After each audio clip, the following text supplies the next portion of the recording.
अविमुक्तेश्वरानंद निश्चित तौर पे मनवादी विचारधारा के व्यक्ति हैं। इनके अंदर मनवाद पल रहा है, ये दलित पिछड़ों के खिलाफ है। ये देश में जो आरक्षण व्यवस्था है जिससे दलित पिछड़ों को थोड़ा बहुत जो 5% 10% अधिकार मिल रहा है उसके ये खिलाफ है।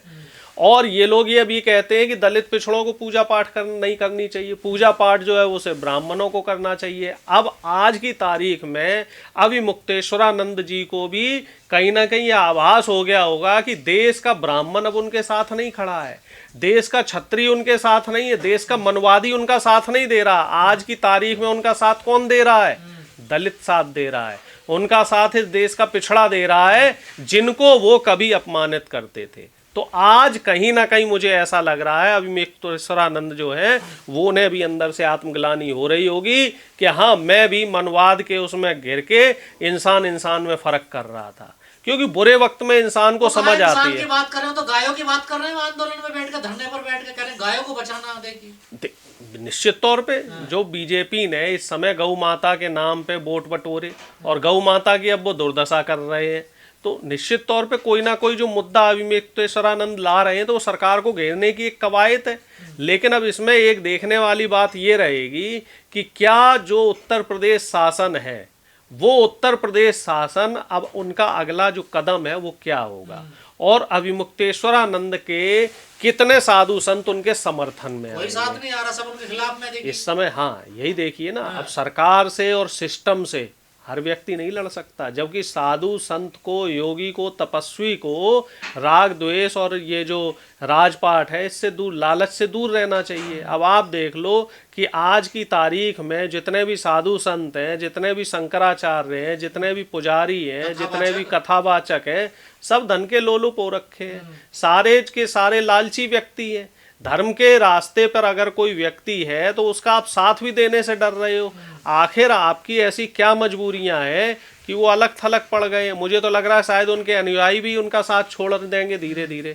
तो आज की तारीख में बीजेपी ने इस तरीके से विपक्षियों को या फिर साधु संतों को भी डरा धमका के रखा हुआ है कि हमारे खिलाफ जाओगे तो तुम्हें साधु संत भी नहीं कहेंगे। मनु स्मृति हमेशा जो है शासन सत्ता के पक्ष में रहती है। मनु स्मृति कभी भी किसी लाचार व्यक्ति को, किसी भी पीड़ित व्यक्ति को न्याय नहीं दिला पाती है। ये तो देश का इतिहास रहा है। 5000 साल पहले की व्यवस्था क्या थी आप बताइए? किसी दलित को, किसी वंचित समाज के व्यक्ति को, किसी पीड़ित समाज के व्यक्ति को कभी न्याय मिला हो?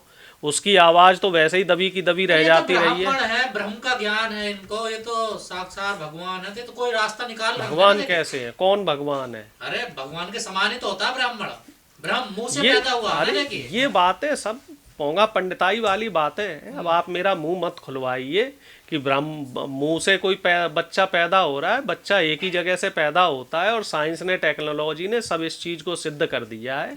ये कपोर कल्पनाएं हैं कि मुंह से पैदा हो गया तो ब्राह्मण हो गया, भुजाओं से पैदा हो गया तो क्षत्रिय हो गया, और पैर से पैदा हुआ तो शूद्र हुआ।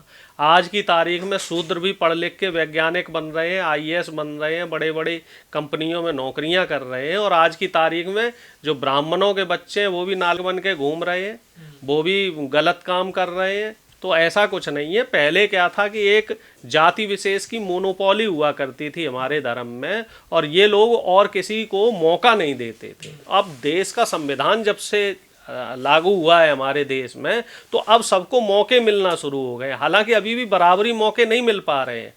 ये जो परिस्थितियां बीजेपी बना रही है, ये तो मुझे ऐसा लगता है संविधान के लिए भी ठीक नहीं और धर्म के लिए भी ठीक नहीं। पर जो संगठन हिंदू राष्ट्र सनातनियों की रक्षा की बात करते हैं वो भी तो इनके समर्थन में नहीं आ रहे। वो सारे के सारे संगठन जो है, आपकी बात बिल्कुल सही है कि कोई भी संगठन इनके समर्थन में नहीं है। तो वजह क्या है? क्योंकि सारे के सारे जो संगठन है उसमें 95% संगठन बीजेपी और आरएसएस द्वारा संचालित है। आपने देखा होगा इससे पहले भी कि जब किसान आंदोलन में किसान धरने पे बैठे थे तो कोई भी हिंदूवादी संगठन उन किसानों के समर्थन में नहीं गया था, जबकि 99% किसान वहाँ जो बैठा हुआ था वो हिंदू था। कोई क्षत्रिय था, कोई मतलब ठाकुर बिरादरी का था, जाट था, गुर्जर था, यादव था, दलित था, हर बिरादरी के व्यक्ति वहाँ थे और 99% वहाँ हिंदू थे। और इसी बात को कुछ किसान नेताओं ने भी बोल दिया था कि यहाँ पे हिंदूवादी संगठन और जो धर्मगुरु हैं हिंदी वो क्यों नहीं आ रहे। तो इस पे वो लोग फिर विरोध में आ गए और आपने देखा होगा कि वहाँ जो विरोध करने वाले लोग थे वो हिंदूवादी संगठन के लोग ही विरोध कर रहे थे। तो मिला जुला के यहाँ पे एक तस्वीर ये निकल के आती है कि जो तमाम हिंदूवादी संगठन बने हैं, चाहे वो धर्म के नाम पे बने हो, चाहे जातियों के नाम पे बने हो, क्षत्रिय महासभाएं हैं, ब्राह्मण महासभाएं हैं, ये सारी की सारी सरकार द्वारा चलाई जा रही हैं। ये प्रत्यक्ष और परोक्ष रूप से बीजेपी इनको चला रही है। बीजेपी तो बहुत सम्मान करती है ना साधु संतों का। साधु संतों का सम्मान नहीं करती बीजेपी, साधु संतों को इस्तेमाल करती है और उनसे वोट बटोरवाने का काम करती है। धर्म के नाम पे राजनीति हो रही है और तमाम जो धर्म गुरु जो मुखौटा पहन के बैठे हुए हैं, चाहे राम भद्राचार्य जैसा व्यक्ति हो, चाहे बागेश्वर बाबा जैसा व्यक्ति हो, अनिरुद्धाचार्य जैसा व्यक्ति हो, इन सब लोगों को समय समय पर योजनाबद्ध तरीके से बीजेपी द्वारा इस्तेमाल किया जा रहा है और इससे नुकसान देश के संविधान को हो रहा है, इससे नुकसान देश का जो दलित पिछड़ा है उसको हो रहा है। क्योंकि जो सरकार के विरोध में आ जाता है उसी व्यक्ति को ये लोग धर्मगुरु नहीं मानते, उसको फिर नोटिस थमा देते हैं। पर क्यों बैठे हैं अभी मुक्तेश्वरानंद? क्या करेगा, मरता क्या ना करता, आदमी अपने अपमान का बदला तो लेगा। अगर किसी साधु संत को अपमानित किया गया है तो ऐसे पहले भी हुआ है कि जब राजा ने कई साधु संतों का पहले भी अपमान किया है तो वो भी अपने अपमान का बदला लेने के लिए पहले तपस्या कर ली। अब ऐसी शक्तियां कहाँ रही हैं वो तो आप भी जानते हो, हम भी जानते हैं, हम लोग भी क्या कहते हैं संविधान पढ़ रहे हैं, साइंस टेक्नोलॉजी को हम लोग पढ़ रहे हैं। वो पुराने जमाने हुआ करते थे जब भस्म भस्म जैसी बातें चलती थी, कोई ऐसे भस्म तो नहीं होता। नहीं इनके अंदर। नहीं शक्ति क्या, ये भी साधारण मानुष है, बस थोड़े बहुत इन्होंने शास्त्र वगैरह पढ़ लिए तो थोड़े से ज्ञानी हो गए। बाकी शक्तियां अगर इनके अंदर होती आप बताइए तो योगी आदित्यनाथ जी इनका अपमान कर पाते, कोई पुलिस वाला इनको धकेल के वहां से निकाल पाता। शक्ति जो है वो शक्ति ज्ञान की शक्ति ही होती है, वो शक्ति धन की शक्ति मान लीजिए। भैया आज की तारीख में तो सबसे शक्तिशाली में अडानी को मानता हूं। न्याय कैसे मिलेगा इनको? लगे रहें, संघर्ष करें, हमारे जैसे लोग उनके साथ हैं। संघर्ष ही एक रास्ता है और जिस व्यक्ति ने बीजेपी शासन काल में संघर्ष किया है बीजेपी के खिलाफ वही आगे बढ़ पाया है। बाकी या तो फिर आप सरकार की चापलूसी कर लो, दो ही रास्ते हैं आपके पास, या तो सरकार के सामने आप हार मान के बैठ जाइए, घुटने टेक दीजिए, नहीं तो फिर सरकार के खिलाफ खड़े हो जाइए, संघर्ष कीजिए। जो धड़ा सरकार के खिलाफ है, जो सरकार बीजेपी की विचारधारा के खिलाफ है, धीरे धीरे वो आपके साथ जुड़ जाएगा और आपकी इस जो लड़ाई है लड़ाई में साथ देगा। सरकार तो इनके खिलाफ है, संविधान को ये मानते नहीं, शक्ति नहीं, संविधान तो मानना, न्याय कैसे मिलेगा? संविधान तो मानना पड़ेगा। अगर न्याय चाहिए इस देश में किसी भी व्यक्ति को जो सरकार के खिलाफ है और उसे न्याय चाहिए और अगर लगता है कि वो साथ है तो उसे बाबा साहब भीमराव अंबेडकर का जो लिखा हुआ संविधान है उसको मानना पड़ेगा और उसी संविधान की ताकत से इनको न्याय मिलेगा। ये बात शंकराचार्य अभी मुक्तेश्वरानंद जी अभी समझ लें या 2 महीने बाद समझें या 2 साल बाद समझें। बिना संविधान के इनका कोई सहारा नहीं है, कोई आसरा नहीं है। जब तक ये संविधान की शरण में नहीं जाएंगे तब तक इनको न्याय नहीं मिलेगा। ये तो मनुस्मृति को मानते हैं ना, संविधान मनुस्मृति इन्हें न्याय नहीं दिलवाएगी। देखिए सनातन का अपमान नहीं, ये पूरे देश का अपमान हो रहा है और देश को जो भी लोग सनातन राष्ट्र बनाना चाहते हैं तो उनसे सीधा सीधा सवाल ये है कि आप सनातन के नाम पर देश की जनता को बेवकूफ़ बना रहे हो, आप हिंदुत्व के नाम पर देश की जनता को ठग रहे हो, देश की जनता की भावनाओं के साथ खिलवाड़ कर रहे हो। क्या ऐसे सनातन राष्ट्र की आप परिकल्पना करना चाहते हो जहाँ साधु संतों का अपमान हो, जहाँ दलित पिछड़े आदिवासियों को उनका हक ना मिले, जहाँ जो व्यक्ति सरकार के खिलाफ अपनी बात ना रख सकता हो? फिर ये कैसा लोकतंत्र है, कैसा रामराज है, कैसा सनातन है, कैसा हिंदुत्व है? भाई रामराज की अगर बात करी जाए तो रामराज में हर आदमी को बराबरी का अधिकार था।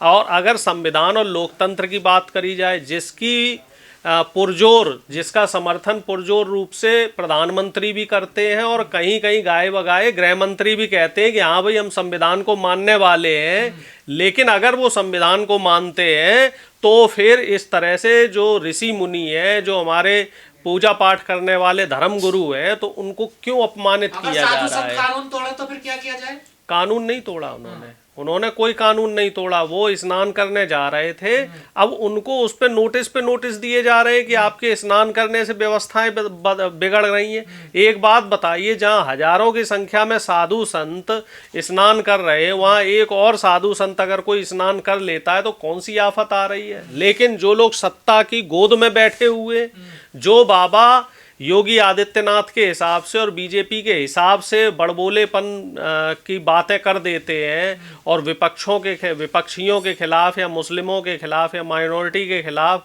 भड़काऊ बयान दे देते हैं, तो उनको तो वीआईपी सुविधाएं दी जा रही है। और जो साधु संत सरकार की अव्यवस्थाओं से सवाल कर दे, सरकार से ये पूछ ले कि हाँ भाई आपने जो ये काम किया है वो गलत किया है, आपने युवाओं को रोजगार न दे के गलत किया है, आपने महंगाई पे लगाम न लगा के ये गलत किया है, तो उसके खिलाफ आप इस तरीके से भड़ास निकालोगे? ये कौन सा धर्म है? आप तो खुद एक साधु रहे हो, आप तो खुद योगी हो, आप तो खुद एक मठ के मठाधीश हो, आपको शर्म नहीं आती? मैं तो योगी जी से पूछना चाहता हूँ, आखिर उन्हें ऐसी क्या आन पड़ी कि वो एक साधु संत से उलझ रहे हैं? भाई अपना जो पद है उस पद की गरिमा का तो ध्यान रखिए। और एक साधु संत को पर्सनल खुन्नस के लिए आप फर्जी कैसे बता सकते हो? इस तरह का जो ठेका है वो आपको किसने दिया है? आप उत्तर प्रदेश के मुख्यमंत्री हैं, तो आप अपना जो अधिकार क्षेत्र है उसमें रहिए। कोई धर्मगुरु फर्जी है या असली है, इसको देश की जनता तय करेगी, इसको देश का संविधान तय करेगा, इसको कोई मुख्यमंत्री, प्रधानमंत्री या कोई व्यक्ति विशेष तय नहीं कर सकता है।